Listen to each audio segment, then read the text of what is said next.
Been waiting for Dr. Miguna Miguna. Thank you very much for joining us tonight. It's been a while since we last spoke. You've been away from home since 2018 March, and obviously there's a lot of things that have been happening here at home, some very close to your heart, yet you've not been able to attend. Perhaps, how have you been coping now that you're away from home and everything has been happening? Focused as ever. Focused as ever. I didn't expect one answer. Anyway, the reason, Miguna, you are out of this country, and everyone agrees on this, since 2018 March, is because you swore in Raila Odinga as the people's president, or is it because you hold dual citizenship? I think you just missed it. First of all, I was exiled on the 6th of February. I don't know where you get March from. March was the second. The second time, yes. Yes. But the question is unfortunate in the sense that this matter has been litigated to death. This matter has been in court more times than any other case in recent history, probably more than Kenyatta was in court when the British took him to court and accused him of being a Mau Mau leader. And when Kenyatta was released, I don't think Kenyans ever asked him, were you in detention because you are a terrorist? Everybody recognized the fact that the British picked him and put him in jail because the British feared the rise of Mau Mau and the end of colonialism. The same thing here. Ken, you know that I was in Kenya since I was born. You know that I went to school in Kenya. Almost all my education except for university education. And you know that I was in Kenya when some people claiming to be police officers, later on I learned, wearing civilian clothing and without knocking, bombed their way into my house and destroyed it and abducted me and detained me in Comunicado for 6 days without taking me to court in violation of the Constitution. And then when there were several court orders demanding and directing that I be taken to court, the state refused to obey the court orders and to follow the Constitution and violated my rights by torturing me and then forcing me out of the country.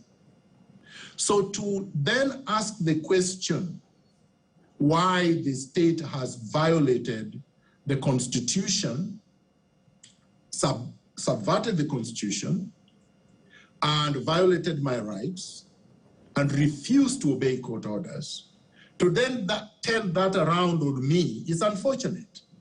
Because if somebody commits a crime, so let's assume, for instance, for the sake of argument, that swearing Raila in was a crime, then what you do is you arrest someone in a civilized way.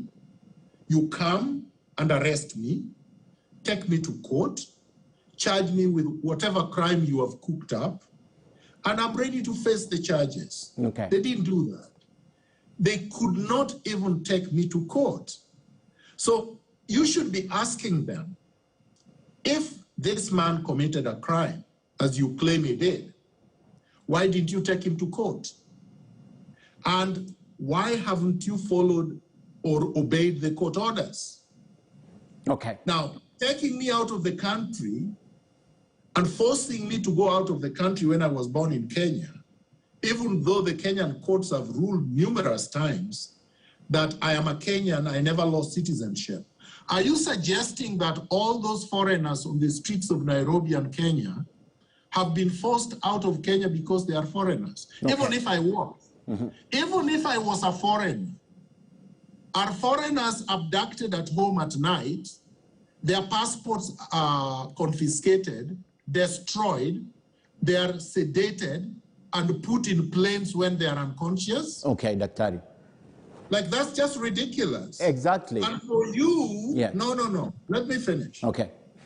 This is what is most unfortunate with the Kenyan media. This is what I am saying. The Kenyan media has lost its conscience, has lost completely its moral authority to speak on anything. Because instead of being completely upset with the president, the illegitimate president Uhuru Kenyatta, for disobeying court orders and for violating my rights and for subverting the constitution, you pretend like you don't know what he has done. Okay. You pretend that what he's doing is legitimate, and now put me in a position where I have to justify why I'm not in Kenya. But you know why I'm not. It's not a justification, Daktari. It's not a justification I'm looking for. What I'm looking for, because you have painted this picture even of foreigners, and you ask the question if a foreigner can be bundled out of a country the way it happened to you. So my question is, there must be more than meets the eye. It's not about you not being a foreigner or being a Kenyan. Is it because of the swearing in, or it's because of dual citizenship? That was my question. Ken, you know for a fact that I'm a Kenyan. I speak better Luo than you. You know for a fact that I have never renounced my Kenyan citizenship. So how did I lose it if I did not renounce it? Okay. So obviously I did not lose it. And let's assume that somebody thought I did, right? What is the mechanism of determining that question? Okay. It's a court of law in any civilized society, isn't it? Yes. The matter went to court. And how did the court rule? Not once, not twice. You yourself have said more than 15 times, isn't it? So what is the honorable thing that a government that obeys the law, that governs itself in accordance with the rule of law, would behave? Okay. They obey court orders. Even Moi, now Yes. let me just finish. Yes. Even Daniel Arap Moi, who was a dictator, and by the way, I know this media house is owned by Moi, but even Moi did not do this. Even Moi did not disobey court orders. Moi did not detain people outside the constitution, however outrageous it was. Okay. Because he had the power to do so. But whenever a court gave him an order, a habeas corpus order, he complied. Okay. Daktari, well said. So the question, I'll ask my question in a different way. So why are they so determined to keep you out of the country? Why are they so determined to violate your rights? Can fear. Why do people act the way Uhuru Kenyatta has behaved? Because of fear. Uhuru Kenyatta knows that he stole the 2017 elections. Uhuru Kenyatta knows I know this. Uhuru Kenyatta knows that I don't fear him, and I don't fear the gun. I don't fear power. I am not fearful of money. I speak the truth. I am capable of mobilizing. They know this. The intelligence have told them that. I was capable when they tortured me in 1987 and forced me into exile. That's why they did what they did then. I was capable after I swore Raila in, and before then. They knew this. Okay. They knew I could not be compromised. Let me finish. They knew I could not be compromised like Raila was through bribery. They knew that even if Raila was bribed the way he was, and he ended up calling for an artificial peace that did not justify the deaths, did not do justice to the deaths that had been perpetrated against his supporters, I would not have agreed. Okay. And because they feared that I would be able to mobilize and to organize an effective resistance to their conmanship, they decided, because of fear, we get him out of the country. But that was not their first option. Yes. Let me tell you this. Yes. That was not what they wanted to do first. Their first option, what they wanted to do first when they bombed their way into my house, they wanted to abduct me in the middle of the night so that they could eliminate me, so that they could kill me. Once they failed, because I was able to notify the world as they bombed their way in, because I had been forewarned that they were coming, then they had option two. Detain him as you plan to do something else. Okay. Then they cooked up what you called deportation, but you know, but in law you cannot deport a citizen. You cannot deport somebody born in a country. Okay. Remember a woman called Mwende. Mwende. Mwende was born in the US. Do you know that? She was not born in Kenya, right? And she was appointed an ambassador.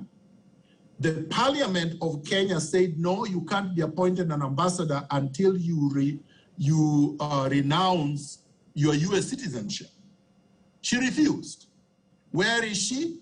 South Korea. She's serving as an ambassador today, okay, in violation of the parliamentary resolution. Okay. So what this tells you is that you have a rogue government that does things outside the law. Okay. That is what is confronting us. Okay. So the fear of Miguna Miguna. Well, I want to talk about the disobedience to court orders. 15 times the court has said you need to facilitate Miguna Miguna back to the country. In fact, it's unconditional. There's no condition set for your facilitation. But my question is this. You believe in the rule of law. You believe the court should be obeyed. And yet, you swore in Raila into office against a Supreme Court declaration that Uhuru Kenyatta was duly elected in the second election after it was petitioned by two institutions. You violated the law at that time, Miguna, because the Supreme Court had decided, as a lawyer, as an officer of the court, you are now looking to the law and looking at the court and asking the court, these people are in continuous violation. They've even been fined. But you yourself, after that declaration, violated the law and went ahead to swear in Raila Odinga. So Ken, you happen to have gone to law school, didn't you? Right?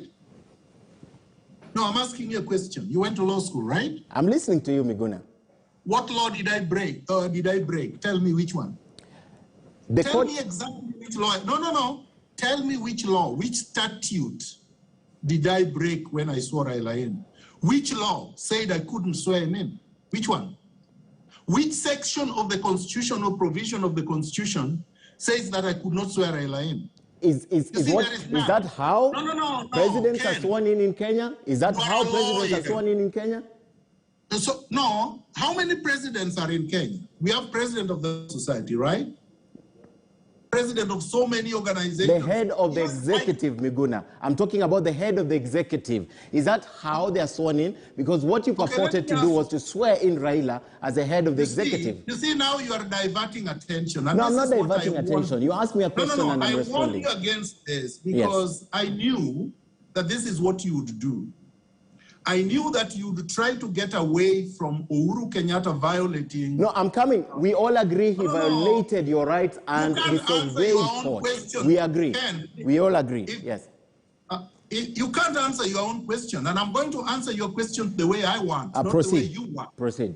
So you better keep quiet when I'm answering your questions. I will, but don't run away from my question also. Don't run away. Ken, once you ask me a question, you keep quiet. Otherwise, it is not an interview. I'm not one of those people that you can play around with on this channel. I believe you're running away from my question by attempting to intimidate me. If you are not going to interview me, tell me, and I will switch it off. Let's be civil. Daktari, let's be civil. Listen. Let's be civil and begin. Civil does not mean that I do what you want me to do, even if it is irregular. So listen to me carefully. Okay, proceed. All right, listen to me very carefully. There is no law that I broke. That's number one. You cannot cite any law. You cannot simply say that because Uhuru Kenyatta had been sworn in, any swearing in is illegal. That's nonsense, because you would have to cite the law I broke. That's number one. Number two, if I broke a law, so let's assume, for the sake of argument, that you are right. Miguna broke a law and swore Raila in illegally in violation of provision XYZ. What you do, you get a warrant of arrest. You come to Miguna. You serve him with the warrant. You tell him when he should appear in court. He appears in court, you bring your prosecutors, you charge him, and you allow him to defend himself. I will sit there, you will present your case, and I will present mine. I will cross-examine your witnesses. I will test your case, and a court of law will make a decision whether you are right or Miguna is right. Did they do that? No, they didn't. Now, the third point, what has the High Court so far ruled with respect to me swearing Raila in?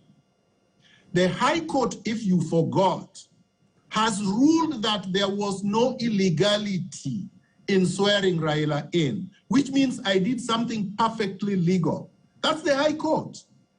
There is no court in Kenya that has ruled that I did anything illegal. In fact, they said I did everything legal. Last point, the person I swore in is the one that had the handshake with Uhuru Kenyatta. He was not charged. His house was not bombed. He's running around freely. Right now, I understand he's in Dubai. So how can you have the audacity to accuse me of swearing somebody in illegally when you have not charged that person? So why are you charging me and not him? Do you understand? And that is how ridiculous your question is, because you have not asked Raila that question. You have never asked him that question, and yet you've had 4 years to do so. I'll go back to my original question before this question, because the original question that you also ran away from was, why then do you think that they are so determined to get you out of the country and not everyone else was involved in that process? Why Miguna Miguna? Why Miguna Miguna? That was my original question. Because Miguna is not Ken. He's not a coward. Okay? Miguna is not you. I don't find excuses for despotism the way you do. I am different from Raila Odinga. Okay. They know that I will not compromise and I will not be bribed. That's what I told you. It's fear. I led the NRM, okay? And they purported to ban it. Why do you think they banned it? They didn't ban Kotu. They didn't ban KTN. They didn't ban the Law Society of Kenya. They didn't ban any other organization in Kenya. They banned the NRM. But what did the court do? The court said you cannot ban the NRM. So the NRM is completely legitimate and legal. Okay. All right? Okay. So what I'm saying, my friend, I answered this question, but of course you forgot or you deliberately ignored my answer. I used the word fear. Fear can make you do things that are illogical, that are irrational, that are completely malicious. And that's what Uhuru Kenyatta is doing. Okay. He's acting on fear. Okay. Uhuru Kenyatta, Daktari, with all the machinery that he has as the president, the head of state, fears Miguna Miguna. So what is so difficult to understand there? Why was Tom Mboya assassinated? Because of fear. Why was Dedan Kimathi killed by the British? Because of fear. Why was Pio Gama Pinto assassinated by Kenyatta? Because of fear. Why was Ouko killed by Daniel Arap Moi? Because of fear. Why was Professor Odhiambo Mbai killed? Because of fear. What is so difficult to understand there, Ken? Okay, so at what point you have completely, as Miguna Miguna, refused to recognize President Uhuru Kenyatta, who has served for 4 years? You have said deliberately you will not recognize that presidency. Is there a legal or constitutional obligation on me to recognize Uhuru Kenyatta? None. So why are you asking that question? There is absolutely nothing that requires that I must recognize him. And I will not. Okay. So because I have no duty to recognize anybody. Okay. He has a duty because, you see, you don't pay me, Ken. He doesn't pay me. I earn my own living. Therefore, I have no responsibility to do anything you want. Okay. I am a private citizen just like any other citizen in Kenya. The unemployed, the workers, the students, anybody who is not holding public office. Okay. So I will not recognize Uhuru Kenyatta because he's illegitimate. Okay. With the hindsight of what happened when Raila Odinga was sworn in, Dr. would you do that again if you had another opportunity? I would do it 1,000,000 times because it is the right thing to do. Okay. Listen to me, Ken. I did not do it because I love Raila Odinga or because I like him. In fact, I don't like him. If anybody wins an election, it doesn't matter who it is. So, for example, I don't like Wetangula. I don't like him at all. I think he's a big crook. But if Wetangula today wins an election, credibly, I would say amen. Okay. It does not matter what the state does. It does not matter what IEBC does. It does not matter what Ken does. I do it because it is good for the rule of law. Okay. I do it because it is good for the principle of constitutionalism. Okay. I do it because that is what democracy demands. I do it as a man who has integrity. When you come back to the country, Miguna Miguna, and there's an election that is in the offing, and you have an opportunity once again to do it when Raila Odinga wins an election, would you do it? Why do you ask me a hypothetical question? Because you have said you can do it again and again. No. Why shouldn't I be the one not being sworn in? Okay. Who says to you that I would not run and that I cannot win? Why do you put the hypothetical, and why is Raila the default winner in your hypothetical? You see how illogical you are.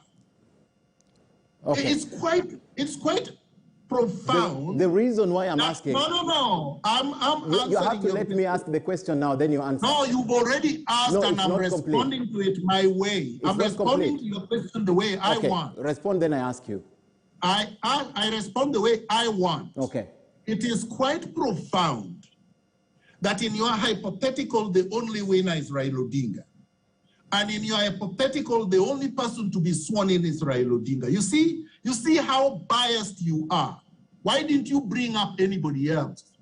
You see what I mean? I'm about to bring somebody else. I'm about to bring someone else. The fact that Raila won in 2017 doesn't mean he will win in 2022. Okay. That's not how logic works. Okay. So let me bring the other person. You are quoted in a TV interview with Jeff Koinange a while ago as dismissing the candidature of William Ruto and saying that he is too dangerous and he cannot be president of Kenya. You have just told us you believe in what you say. Do you still hold this point, that he's too dangerous, he can't be president of Kenya? First of all, and this is a problem I am seeing in the way you are completely all over the map. Do you even know when that interview was done? You say, oh, you are quoted in an interview with Jeff Koinange some time back. When? What was the context of the interview? Don't ask your questions. Don't bring Mr. Koinange here. Koinange is not asking me questions. And you've not played the clip, the entire clip, so that you understand the context. And you're not going to use this interview to make me speak about Ruto, which this interview was not supposed to be about. This was supposed to be about the rule of law. This was supposed to be about how the court orders have been disobeyed. This was about my forced exile. This was squarely about Uhuru Kenyatta. Don't move away to William Ruto. Don't move away to Raila Odinga. Let's deal with the culprit who has violated the constitution and disobeyed the court orders. So I'm not moving to your target. You're not going to make me talk about Ruto. The same way, Miguna, the same way you will answer the question, the way you want to answer it, is the same way I'm going to ask my questions, the way I want to ask them. So are you going to talk about that, or we move on? I'm not going to talk. No. We can move on to other things. We have a lot to talk about tonight. We have a lot to talk about. So if you don't want to answer, I can move on. Stupid. Yeah. Ken, one thing you will learn about me, right? You can say anything you want about me, but I'm not stupid. Okay?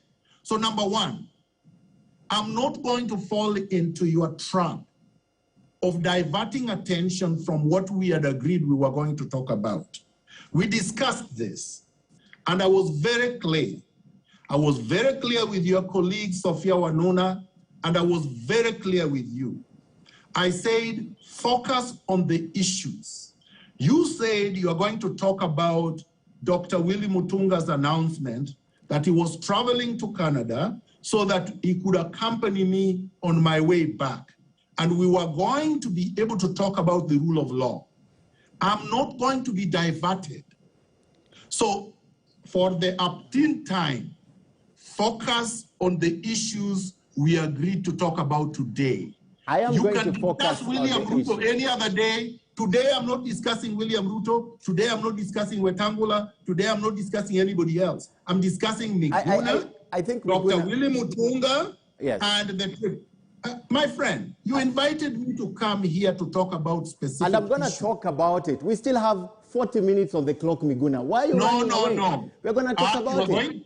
I'm not talking about Ruto. I'm not talking about Ruto. You want to divert my attention. All right, you're not going to talk about Ruto. You can talk about Ruto all you want, but I'm not going to be diverted to Ruto. I think you are running away from that obvious question, but it was a build-up to the next question I was going to ask. Listen to me. You are running away, Miguna. Ken. You're running away from the rule of law because what essentially I'm asking you, Miguna, if you would allow me. Listen to me carefully, Ken. If you would allow me, I would listen to you also. If you would allow me. I'm building up to the rule of law and how the government violated your rights. I'm building to that. So if you could just allow me and answer the question, then I will tell you that the same... Yes, Miguna. Ken, you're not going to get through me. Okay, good enough. Let's talk about the rule of law. Let's talk about the rule of law and the fact that you are out. 15 times, Miguna, the government has been told to facilitate your return. And the officers who are involved in your, what you say is not deportation, because you can't deport someone without trial, you can't deport a citizen of a country, have even been fined in court. I'm going to read a few of the quotes from the statement that was made by CJ Emeritus, Dr. Willie Mutunga. And I'll just bring them up. But one of the things that he has stated on this is that he has decided to undertake this journey to support and defend the independence of the judiciary, its authority, and the people's confidence in it. That's the first thing the CJ Emeritus said. I'm going to read the other one now. It says, Miguna has a court order that grants him safe passage into the country. Ideally, he should be able to enter and leave the country as he pleases, but that is not the case. I demand the government comply fully with the orders, including the prompt payment of all awards, cost, accruing interest. Justice demands the same. That is the second one. I'm going to read the last one, Miguna, before I open this for you. To date, none of the court, they're yet to expunge any of those contempt proceedings against them. That's the state. They therefore continue to undermine the rule of law and to violate the oath of office they took as state officers. Daktari, who is Willie Mutunga referring to in his statement against the judiciary? No, Willie Mutunga has not said anything against the judiciary, so I don't understand. Who is he referring to that have disobeyed the judiciary? That's my question. I have the statement of Dr. Willie Mutunga in front of me. Yes. Ken. Yes. And there is nowhere where Willie Mutunga has said anything against the judiciary, which is what you say. No, that's not what I said. I said, who is he referring to who have been violating the orders from the judiciary, Miguna? But I thought it is in the statement that you just read. In fact, he has actually listed the contemners. I mean, why are you reading this partially? So anyway, let me focus you on the statement that he made so that I can answer it directly, right? Yes. Page 2 of his statement. He has named them. He said the government of Kenya, the government officials, number 1, Dr. Matiang'i, Major Kialangwa, the Director General of Police, who was Joseph Boynet, the Director of Criminal Investigations, George Kinoti, the officer in charge of the flying squad, Said Kiprotich, the officer commanding police station at the Jomo Kenyatta International Airport, the Attorney General of Kenya. I mean, he has named them. Yes. And these were parties to the proceedings that led to the decisions that he's referring to. Why are you saying you don't know who Dr. Mutunga is referring to? I didn't say that. When he says the government of Kenya, is he referring to the same person you have been referring to, President Uhuru Kenyatta? My friend, who is the head of government in Kenya? He said the government of... Is this not childish? He said the government of Kenya. It's childish to ask me.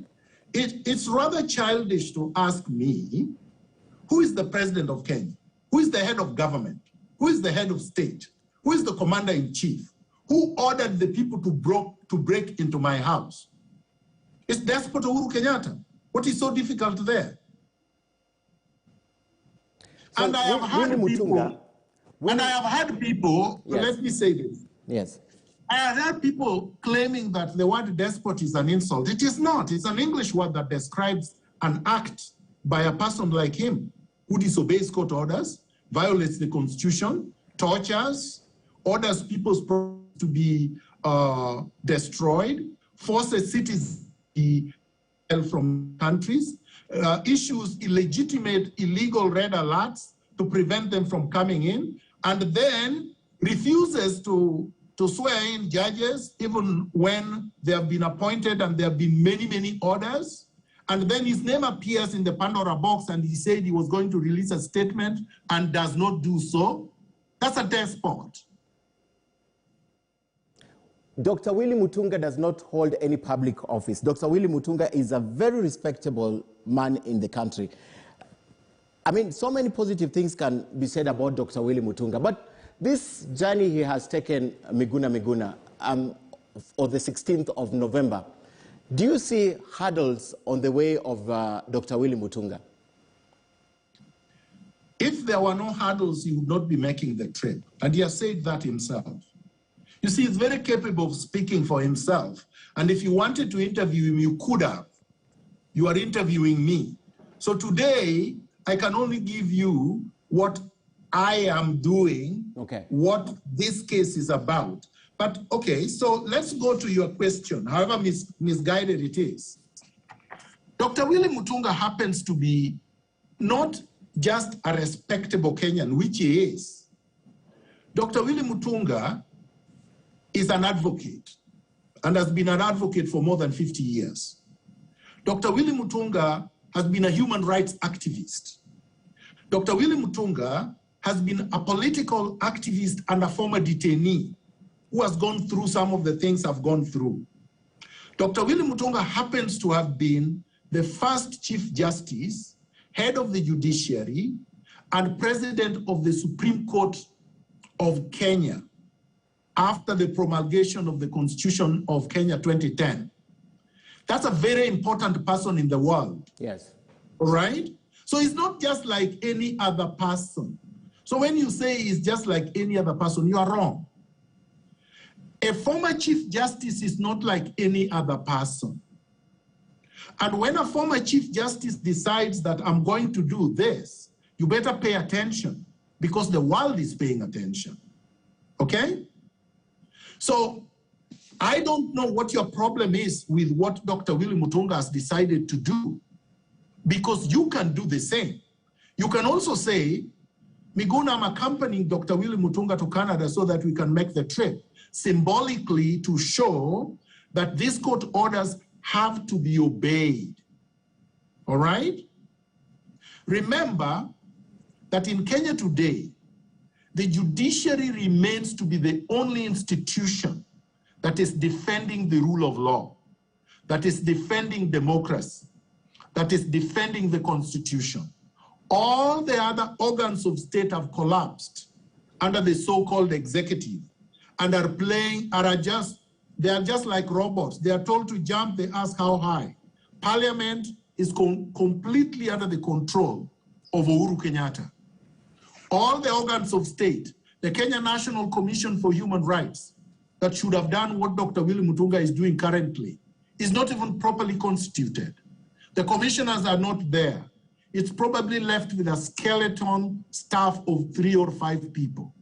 This is a constitutional organ.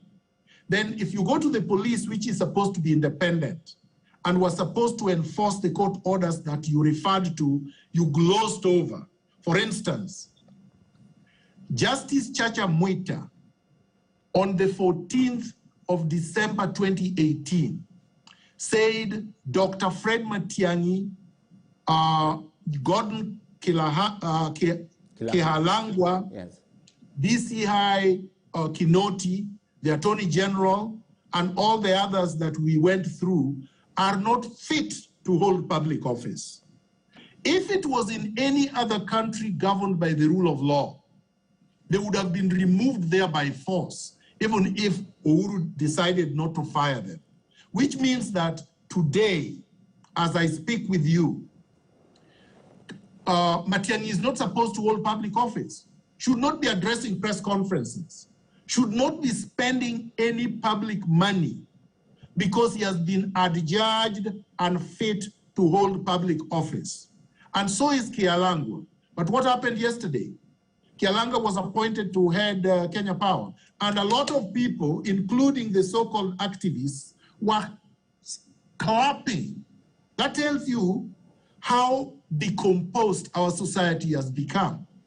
Not only that, Justice Odunga, on the 28th of March, 2018, convicted Fred Matiang'i, Boynet, Kihalangwa, and Kinoti, plus others, and fined them 200,000 shillings each.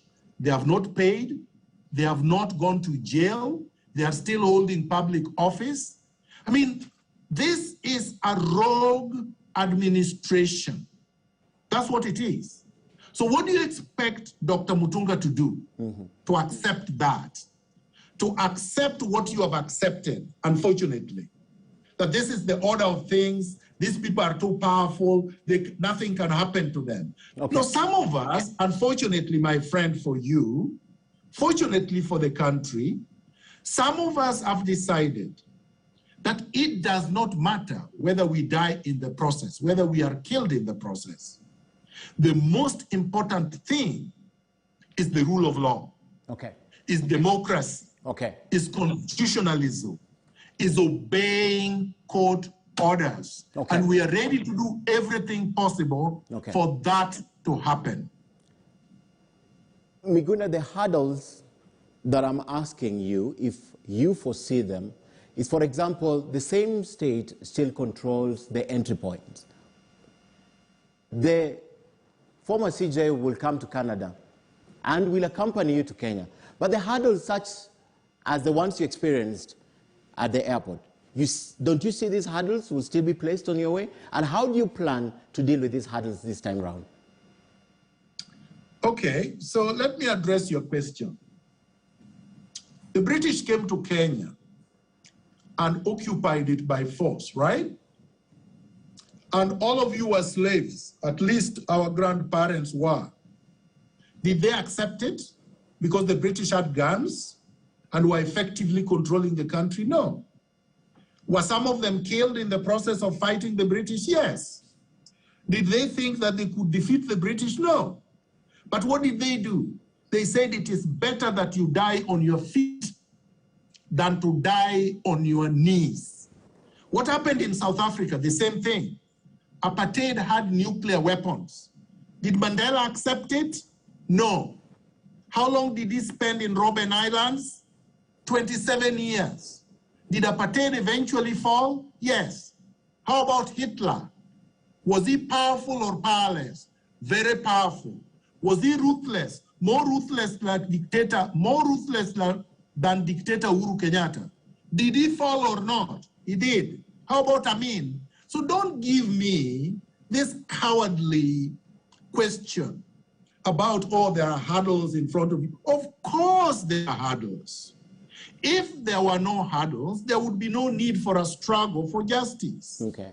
If there were no hurdles, I would not be talking with you today. Have I surrendered because of the hurdles? Never. Never. I would die on my feet fighting for social justice. Do you get that? One argument is that just in case there are these hurdles on the way, what happened to you, and honestly, many Kenyans sympathize with you, and what was done to you? No, we don't want sympathy. I'm not looking for sympathy from you, and I don't want any Kenyans to sympathize. What happened? All I'm asking of you, yes, and I'm asking of Kenyans, is to stop being cowardly and stop trying to find excuses for atrocities and illegal action by the government, that you should join us in this struggle to liberate the country so that we can all live together in Kenya as equal citizens, where there is no first class, second class, and third class citizens. Okay. And by the way, Ken, yes, in Kenya today, you are a third class citizen. Don't be deceived. You are more qualified than Matiani, okay? And maybe you do a better job than him. He's holding that position because he's a puppet and because he's favored by someone, not because of merit. So forget about merit. Okay. We want a merit-based society. So there will be hurdles. We will overcome them. Okay. So we will overcome them. The argument is, what happened to you is not government policy. Would it just be easier to wait for President Uhuru Kenyatta to leave in 9 months or so, and then just come back to your country? So you are saying what is happening to me, what is being done against me is not government policy. Is that what you're saying? Is that what you just said? I'm saying it's not government policy that can be followed by a successive government. They don't need to do what this government has done to you. So it's not. So I don't know what you understand by policy, because that question makes nonsense of the word policy. Okay? You, for example, does not know what this government's policy is, if it has policy. I don't think these people govern on policy. They don't govern, they rule with a gun, okay? And you don't know who is going to take after him, so you don't know whether that person will also rule by the gun. Okay. And it does not matter whether that person, let me answer the question. It does not matter whether the person rules by the gun like Uhuru Kenyatta or not. It should not stop someone from struggling for justice. What I'm trying to tell you, Ken, is that before you became a journalist, I was fighting for social justice. I started fighting for social justice when I was a teenager. And I have done that throughout my life. It will not change because we have a dictator in State House. We struggled against Moi until Moi allowed multipartyism. There was one-party state. I never joined KANU. I never sang KANU Juu. I never sang Tawala Kenya Tawala, even as a teenager, even as a boy. This is me. I have never kowtowed to tyranny. So I think that is what you don't get, that this is a different kind of human being who does not operate from the same mediocre principles that some people do. That I believe that everybody is entitled to social justice. Okay.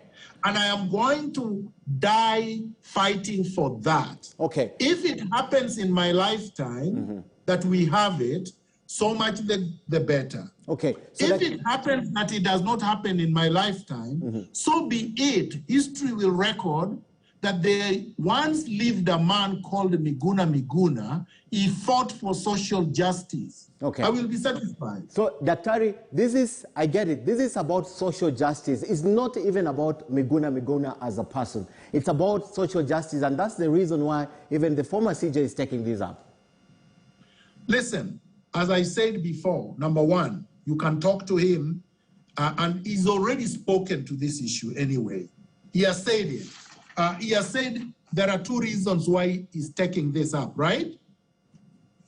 He said it in his statement. He said first, it is because of the continued flagrant and reprehensible defiance of the government of Kenya, its agencies and senior officials against the numerous valid court orders in favor of Miguna. Two, I have decided to undertake this journey to support and defend the independence of the judiciary, its authority, and the people's confidence in it. He gave 2 reasons. Yes. Now, so a struggle for justice cannot be about a person. Okay. A person is a victim, one person. But this thing could happen to you. And it is happening to a lot of Kenyans. But remember, Ken, thousands of people were killed after the elections in 2017. Thousands were killed in 2013.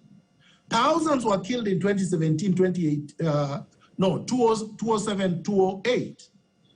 A lot of Kenyans have died between 2018, when I was abducted from my house, up to now. In fact, there were more than 5 people shot dead on the day I was abducted in Kisumu.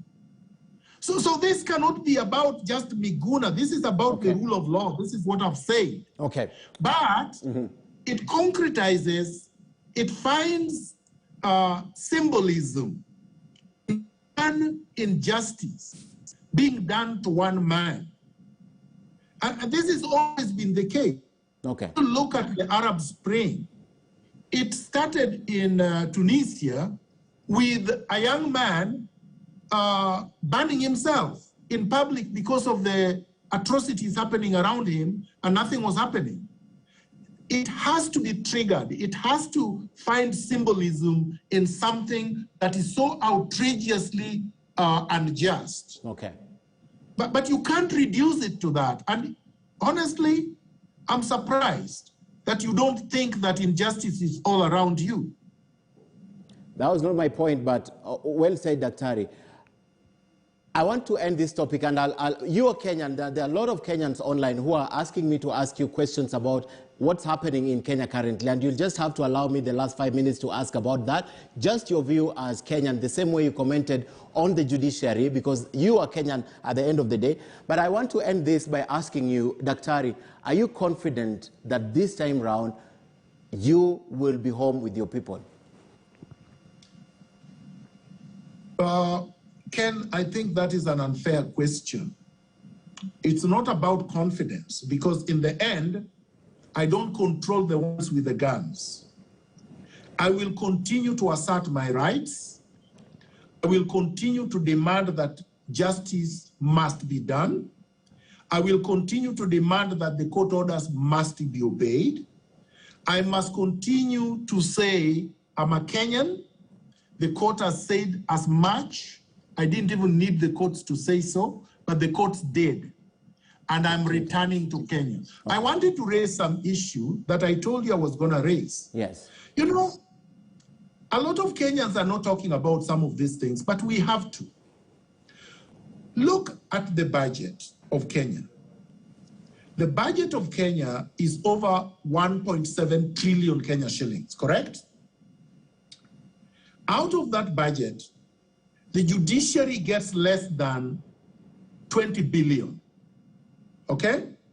And even that has been reduced in the past. Between 2014 to 2019, in 2014, the judiciary's budget was 17.8 billion. In 2019, it was reduced to 17.7 billion. What happened to the budget of Uhuru Kenyatta's presidency? It was increased by 152%. What happened to the National Intelligence Service? The budget was increased by 115%. How about Parliament? 55%. Now, if we want to be critical, tell me, put the judiciary on one side and put these institutions on the other. What benefit does the ordinary citizen get from the presidency? Zero. All we know is Uhuru Kenyatta takes a plane to New York, then he goes to Dubai, then he goes to other countries. Zero benefit. Now, how much benefit do we get from the National Intelligence Service? Zero. What is the benefit that Kenyans get from Parliament? Zero. They don't even bring the state, the national executive to account. The police kill Kenyans more than it protects Kenyans. So, and yet nobody is talking about the fact that the judiciary, being the only organ of state that administers justice, the third arm of government, is being strangulated. The budget is being squeezed out. It dies the death of attrition. This is important because a country is only as developed as its ability to treat the most vulnerable in a respectable, humane way. And Kenya does not do that. How about any other levers of state? So my point is this, my friend. The discussion has to be squarely on the rule of law. Okay.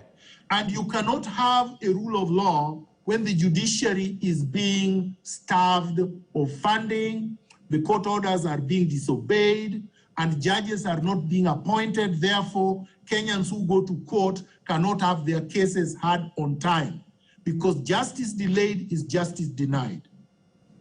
Okay, that summarizes that. But the relationship between the judiciary and the executive, this is very important, and I want your indulgence in this.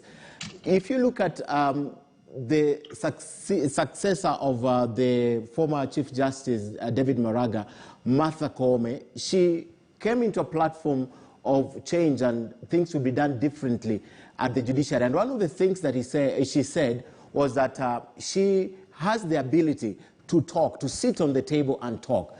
Is this one of the ways you believe, as an officer of the court, that we can finally break this stalemate between the executive and the judiciary? No, wrong. 100% wrong. If that's what she thinks is going to change anything, she's 100% wrong. The relationship, the judiciary has not picked up a war with the executive. The executive picked up a war with the judiciary because the executive wants to control the judiciary. That's why they wanted to introduce the ombudsman through the BBI fraud. The judiciary must assert itself and say, we are not going to beg for what is rightfully ours, which is our budget. We are not going to budge on the issue of obeying court orders. We are not going to cede administrative, jurisdictional, jurisprudential territory. Like, its sphere of control cannot be encroached by the presidency or the executive arm. There are three clear arms: interdependent, but cooperate only when it is necessary. For instance, the judiciary determines matters in court. Once the judiciary issues court orders or judgments, the executive must enforce it. There should be no argument. You don't argue, you don't negotiate, you don't bribe, you don't coerce, and you don't beg. Here, where I am, and I'm talking from my office, I get a court order, it's enforced within 30 days, I don't have to say anything.